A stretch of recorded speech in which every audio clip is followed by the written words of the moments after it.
Finally, one more thought. If you want a friend in Washington, get a dog. President Truman is thought to have said this when he was running for re-election back in 1948. There is little doubt that the companionship of an animal can be a consolation when it feels like no one else is on our side. Maybe that's why nearly every one of our presidents has had a cherished pet, going all the way back to George Washington's foxhounds. And those presidential pets haven't all been dogs. Thomas Jefferson broke from Mr. Washington by keeping pet mockingbirds. Andrew Jackson had a parrot named Poll who had to be removed from Jackson's funeral because of the parrot's foul language.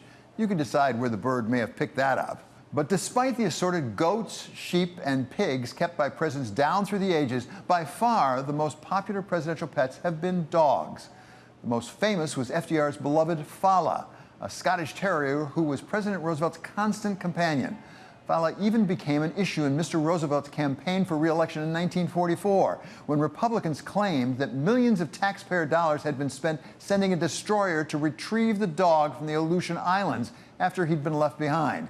That turned out to be an urban myth, but President Roosevelt took it on directly and humorously in a national radio address in the middle of the campaign.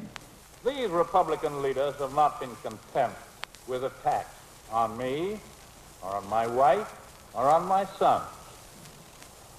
They now include my little dog, Fala. By the way, Fala is the only presidential pet to be immortalized as a bronze statue as part of the Roosevelt Memorial on the National Mall in Washington. Since then, there's been a steady succession of dogs in the White House, from Ronald Reagan's Rex and Lucky to George Herbert Walker Bush's Millie, to George W. Bush's Barney, made famous by the Barney cam showing up every Christmas from the White House. Indeed, it was only President Trump who went without a pet in recent years. But not all of the stories about presidents or presidential wannabes have been happy ones when it comes to the animals. Those of us of a certain age remember the controversy when President Johnson decided to show off his hounds, they were called Him and Her, by picking them up by the ears and hearing them yelp, something the president insisted was good for them. President Biden's German Shepherd Commander was banished to a farm after repeatedly biting members of the Secret Service. Hey, pal. How you doing? How are you? But some in national politics have gone well past making their dogs yelp or sending them to a farm.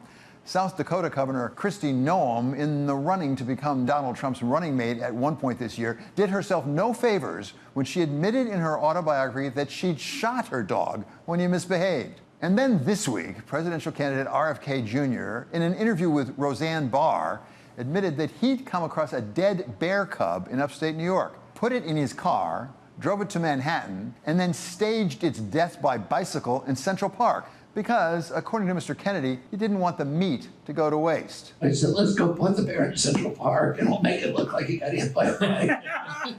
However it all really happened, it was a long way from FDR's beloved Fala. But then again, let's go back to the source of that supposed Truman quote about getting a dog if you want a friend in Washington.